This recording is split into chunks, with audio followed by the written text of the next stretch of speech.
Hello दोस्तों, मैं आप सभी का स्वागत करता हूं आपके अपने YouTube चैनल रैम्बो बाबा कंपटीशन में। हम पढ़ रहे हैं यूपी पुलिस एसआई 2025 के लिए हिंदी। क्या पढ़ रहे हैं? हिंदी। और हिंदी में आज हमको पढ़ना है, क्या स्टार्ट करना, हिंदी साहित्य। जिससे प्रश्न पूछे जाते हैं, बहुत ही आराम से पढ़ेंगे। बहुत ही कई बार पूछा जाता है भाषा से प्रश्न कि ये भाषा किससे निकल कर आई है, ये भारोपी भाषा, ये भाषा, वो भाषा, ये बोलियां किससे, कहाँ से, कैसे निकल के आई हैं। तो इन सब चीजों को हम क्या करने वाले हैं, आज से डिस्कशन करने वाले हैं। और बढ़िया तरीके से हम क्या करेंगे, बहुत सी जो किताबें, ये किस लेखक की है, ये किताबें जो रचनाएं हैं वो भी आएंगी, जो निबंध हैं, जो उपन्यास हैं, जो कविता हैं, जो कहानियां हैं, जो समाचार पत्र हैं, जो पत्रिकाएं हैं, इन सबको क्या करने वाले हम बहुत ही अच्छी तरीके से पढ़ने वाले हैं। तो चलिए बिना किसी देरी के हम क्या करते हैं, स्टार्ट करते हैं हिंदी साहित्य की पहली क्लास। तो आप देखिए, हिंदी साहित्य की पहली क्लास तो आपने देखा होगा। हम पहले पढ़ेंगे, क्या करेंगे, हम सबसे पहले पढ़ेंगे हिंदी भाषा का उद्भव और विकास कि हिंदी भाषा कहाँ से, हिंदी भाषा की उत्पत्ति हुई है, हमारे यहाँ पर कितनी भाषाएं हैं, कितने भाषा परिवार हैं। कई बार प्रश्न पूछा होगा किस भाषा परिवार का ये शब्द है, या किस भाषा परिवार से ये बोली निकली है, या किस भाषा परिवार की ये भाषा जो है ये किस भाषा परिवार की है। तो कितने भाषा परिवार हैं, कितने भाषाएं हैं, इनको कितने आधारों पर बांटा गया है, कितना क्या है, ये सब चीजें, इनसे प्रश्न बनते हैं और हम इन्हीं को क्या करने वाले, पढ़ने वाले। चलिए बिना किसी देरी के हम स्टार्ट करते हैं। तो हम सबसे पहले पढ़ेंगे, क्या पढ़ेंगे, हिंदी। हिंदी, और इसको बहुत ही मजेदार से हम 10 से 15 क्लास में इसको समाप्त कर रहे हैं, हिंदी भाषा का। फिर जो बाकी जो हम व्याकरण पढ़ चुके हैं, जो व्याकरण में जो चीजें बची हुई हैं उसको क्या कर रहे हैं, कवर कर रहे हैं। ये विलोम शब्द है, ये सब चीजें कुछ पढ़ने वाली हैं, आप खुद पढ़ सकते हैं, जिसको हम बाद में भी कर सकते हैं। हिंदी भाषा का उद्भव और विकास। हिंदी भाषा का उद्भव, उद्भव और उद्भव और उद्भव और विकास। हिंदी भाषा का उद्भव और विकास, या विकास को ऐसे भी लिख लो, कोई दिक्कत, विकास है। हिंदी भाषा का उद्भव और विकास। तो जैसा कि हम क्या करने, हमको पढ़ना किसका, हिंदी भाषा का उद्भव और विकास। तो हमें पता है कि हम जानते हैं कि विश्व में कई भाषाएं प्रचलित हैं। क्या कई भाषाएं प्रचलित हैं? हमारे भारत में भी कई भाषाएं अपनी प्रचलित हैं। जैसे संविधान में कितनी 22 भाषाओं का उल्लेख है। तो कितने इस प्रकार से क्या है, हम कई भाषाओं को हैं। तो ऐसे ही अगर विश्व में देखा जाए तो विश्व में कितनी भाषाएं, तो विश्व में लगभग 3000 से भी अधिक क्या है, भाषाओं का प्रचलन है। कितनी, 3000 से भी अधिक भाषाओं का प्रचलन है। तो उन 3000 भाषाओं को कितने उसमें भागों में बांटा गया है, या कितने परिवारों में बांटा गया है, कितने परिवार होते हैं, तो ये चीज हम चलिए हम समझते हैं। तो अगर इसमें क्या देखा हमने कि विश्व में, नोट करने वाली बात है तो नोट करते चलिए कि विश्व में कितने 3000 से अधिक भाषाएं बोली जाती हैं। और इन 3000 से अधिक भाषाओं को कितने कितने 13 भाषा परिवारों में वर्गीकृत किया गया। कितने, 3000 से अधिक भाषाओं को कितने 13 भाषा परिवारों में बांटा गया। कितने, 13 भाषा परिवारों में, 13 भाषा परिवारों में बांटा गया। और इन 13 भाषा परिवारों को कितने, 2 भागों में बांटा गया। कितने, 2 भागों में बांटा गया है। चलिए हम देखते हैं, चलिए स्टार्ट करते हैं। एक एक चीज को क्या करते हैं, हम नोट करते चलते हैं कि विश्व में 3000 भाषाएं प्रचलित हैं, या 3000 से अधिक भाषाएं क्या प्रचलित है। विश्व में लिखो, विश्व में कितनी, 3000 भाषाएं, 3000 भाषाएं क्या है, प्रचलन है। या 3000 भाषाओं का क्या, 3000 भाषाओं का, 3000 भाषाओं का क्या है, प्रचलन है। कितनी भाषाओं का प्रचलन है, तो कहेंगे 3000 भाषाओं का क्या है, प्रचलन है। कितनी भाषाओं का, 3000 भाषाओं का। 3000 भाषाओं को कितने, 13 भाषा परिवारों में क्या किया गया, वर्गीकृत किया। इन, लिखो नेक्स्ट, इन सभी भाषाओं को, इन सभी भाषाओं को, इन सभी भाषाओं को कितने, इन सभी भाषाओं को कितने, 13 भाषा परिवारों में, कितने, 13 भाषा परिवारों में, कितने, 13 भाषा परिवारों में क्या किया गया, 13 भाषा परिवारों में क्या किया गया, वर्गीकृत किया गया है। क्या किया, वर्गीकृत किया गया है, किया गया है।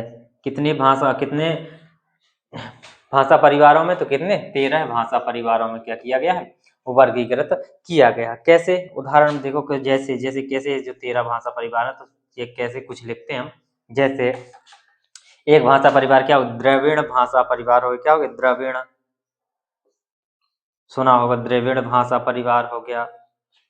चीनी भाषा परिवार हो गया, क्या हो गया, चीनी भाषा परिवार हो गया। सुडानी भाषा परिवार हो गया, क्या हो गया, सुडानी भाषा परिवार हो गया। अमेरिकी भाषा परिवार हो गया, क्या, अमेरिकी भाषा परिवार हो गया। भारोपी भाषा परिवार हो गया, भारोपी भाषा परिवार। इस प्रकार से और भी कई भाषा परिवार हैं। तो हमको मुख्य रूप से हमको किसको पढ़ना है, हमको भारोपीय भाषा परिवार को हमको क्या करना है, पढ़ना है। इसी के बारे में हमको सारी की सारी जानकारी को क्या करना है, प्राप्त करना है। तो चलिए इसी के बारे में हम क्या करते हैं, इसको नोट करिए, फिर हम इसके बारे में आगे चलते हैं।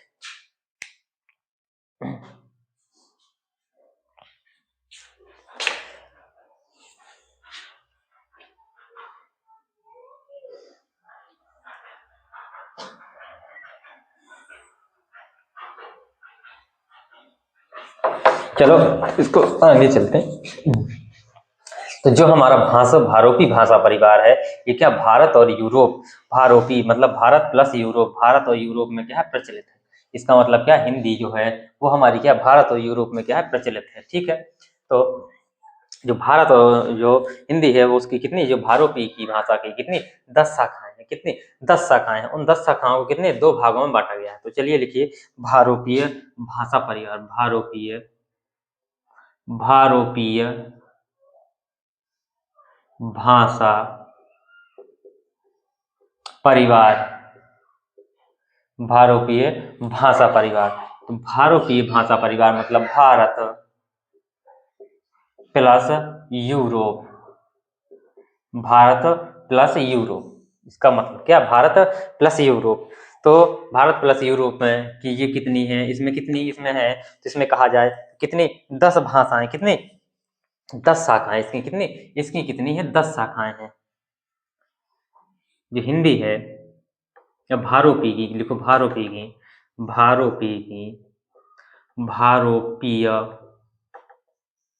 की कितनी 10 शाखाएं हैं, कितनी 10 शाखाएं हैं, कितनी भारोपी भाषा परिवार की कितनी 10 शाखाएं हैं, कितनी 10 शाखाएं, कितनी 10 शाखाएं हैं। जिन्हें ध्वनि के आधार पर कितने जिन्हें लिखो, जिन्हें ध्वनि के आधार पर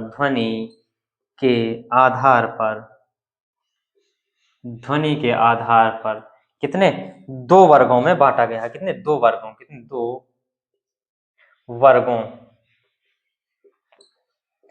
वर्गों में क्या किया गया है, बांटा गया है। कितने वर्गों में बांटा गया, 2 वर्गों में। नंबर एक कौन सा, ये क्या, कौन सा, शतम वर्ग। इसमें कितने 7 हैं, मतलब शतम वर्ग मतलब 7 शाखाएं, और केतुम वर्ग मतलब 3 शाखाएं। शतम वर्ग जो बचा, शतम वर्ग जो अब कितनी बची, 2, नंबर 2 में बची कितनी, इसमें शतम मतलब 7 शाखाएं, शतम मतलब 7 शाखाएं, बाकी बची कितनी 3। तो इसको दूसरे को क्या बोलते हैं, केतुम वर्ग बोलते हैं। क्या बोलते हैं, केतुम वर्ग मतलब 3 शाखाएं, कितनी 3 शाखाएं। इसमें कितनी, केतुम वर्ग में कितनी है, कहेंगे 3 शाखाएं। तो ये 2 वर्गों में बांटा गया है, कितने, शतम वर्ग और केतुम वर्ग। किसमें, शतम वर्ग और केतुम वर्ग में बांटा गया। इसमें स्याही भर लूं, शतम वर्ग और केतुम वर्ग में बांटा गया। चलिए फिर इसको हम आगे देखते हैं। चलिए अब इसको देखते हैं, अब इसको हम बांटते हैं। तो इसमें एक एक करके शतम वर्ग और केतुम वर्ग की भाषाओं को देखते हैं, कितनी कौन कौन सी भाषाएं हैं इसके अंदर, और उसके अंदर केतुम के अंदर कौन कौन, शतम वर्ग के अंदर कौन कौन सी भाषा, केतुम के अंतर्गत कौन कौन सी भाषाएं हैं। तो चलिए इसको कितने 2 भागों में बांटा गया है। तो एक साइड क्या, किसको, एक साइड लिखिए क्या, शतम, ऐसे लिखिए शतम, 100 वाला नहीं लिखा, शतम वर्ग एक साइड लिखना है। नंबर दूसरा कौन सा, केतुम वर्ग, केतुम वर्ग, ठीक है। शतम वर्ग और केतुम वर्ग। शतम वर्ग के अंतर्गत कौन कौन सी आती हैं? तो शतम वर्ग के अंतर्गत आती हैं कौन सी? भारत और ईरानी भाषा। कौन सी? भारत और ईरानी भाषा। कौन कौन सी आती है? भारत और ईरानी भाषा, ईरानी भाषा कौन कौन सी आती है? भारत और ईरानी। इसमें कौन कौन सी आती हैं? इसके अंतर्गत कौन कौन सी आती हैं? तो इसके अंतर्गत ग्रीक, जर्मन और इटैलिक। कौन सी? ग्रीक, जर्मन और कौन सी? इटैलिक।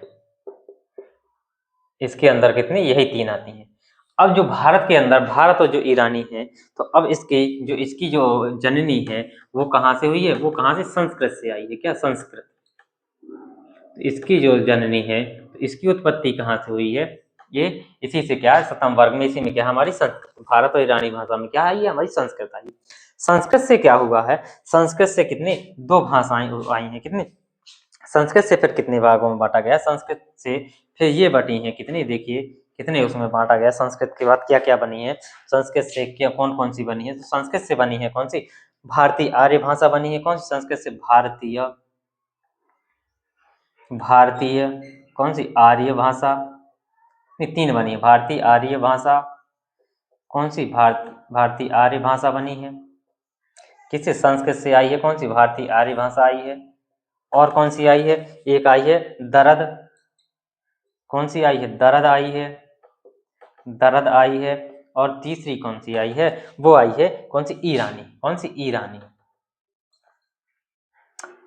ईरानी, ईरानी कौन सी आई है? तीसरी आई है हमारी कौन सी? ईरानी। अब इसके अंतर्गत कौन कौन सी हैं? और इसके अंतर्गत तो कितनी हो गई हमारी? कितनी हो गई? ये हो गई भारतीय भाषा। ये कितनी? तीन। भारतीय आर्य भाषा तीन और एक चार। अब बची कितनी हमारे पास? तो देखो इसमें कौन, इसके अंतर्गत कौन कौन सी आएंगी? इसके अंतर्गत कौन सी? इसके अंतर्गत कौन सी आती है? पंजाब, ये पंजाबी, पंजाब केसरी, पंजाबी। और कौन सी आती है? कश्मीरी। पंजाबी आती है और कौन सी आती है? कश्मीरी आती है। ठीक है। इसके अंतर्गत कौन सी आती है? और कौन सी आती है? फारसी और कौन सी आती है? पश्तो।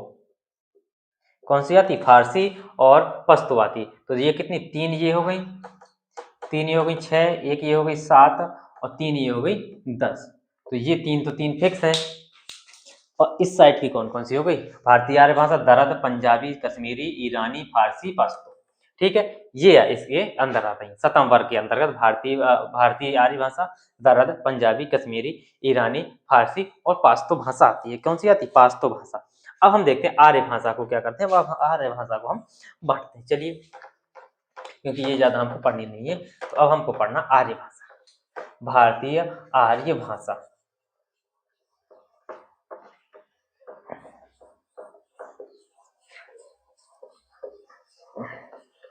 अब हम देखते हैं कौन सी? भारतीय आर्य भाषा। भारतीय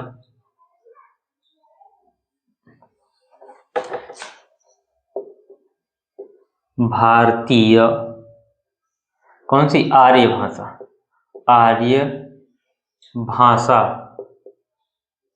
भारतीय आर्य भाषा। चलिए इसको हम चलते हैं।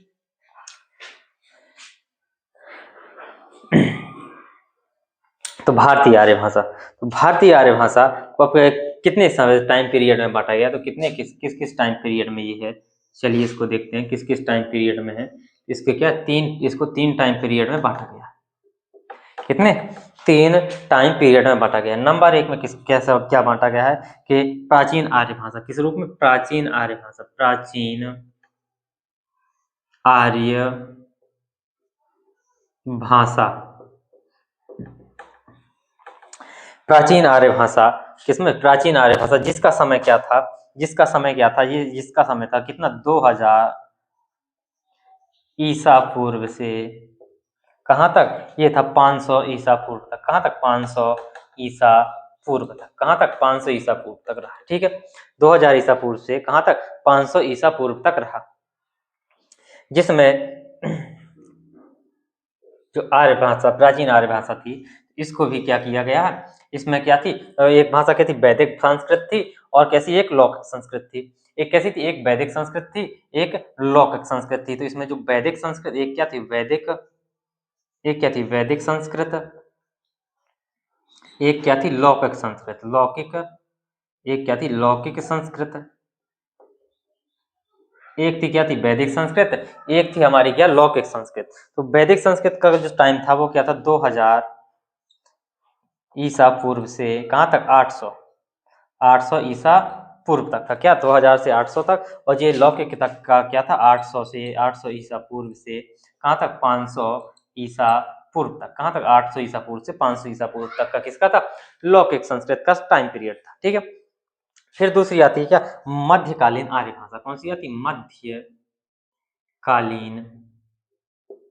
मध्यकालीन आर्य भाषा, आर्य भाषा क्या आती है, मध्यकालीन आर्य भाषा। अब मध्यकालीन आर्य भाषा का जो टाइम पीरियड था वो क्या था, 500 ईसा पूर्व से कहाँ तक, 1000 ईस्वी तक। 500 ईसा पूर्व से कहाँ तक, 1000 ईस्वी तक, 1000 ईस्वी तक। कहाँ तक, 500 ईसा पूर्व से 1000 ईस्वी तक। अब इसमें भी क्या है, इसमें भी जो बटा है, तो इसमें नंबर 1, इसमें कितने, 3 भागों में बटा है। तो इसमें क्या, पाली, कौन सी नंबर 1 पहले क्या थी, पाली, इसी को क्या बोलते हैं, पाली क्या बोलते हैं, प्रथम, क्या बोलते हैं, प्रथम प्राकृत भाषा बोलते हैं क्या, प्रथम प्राकृत, प्राकृत क्या, पाली को क्या बोलते हैं, प्रथम प्राकृत बोलते हैं। इसका जो टाइम पीरियड था वो क्या था, 500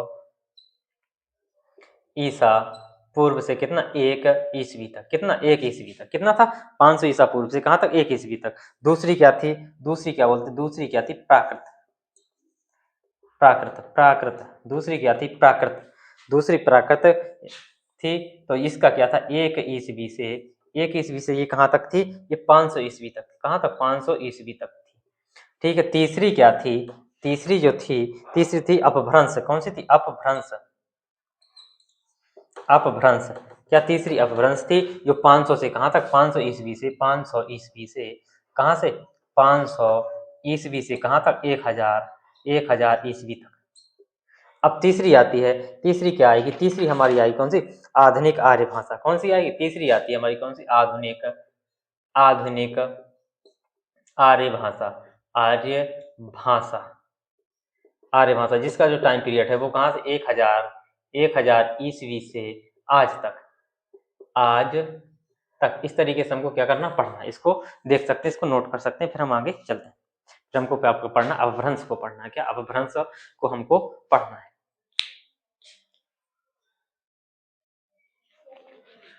तो इतनी चीजें हमने देखी, इसको इसके बाद हम नेक्स्ट क्लास में देखेंगे, क्योंकि याद करने में भी दिक्कत होती है।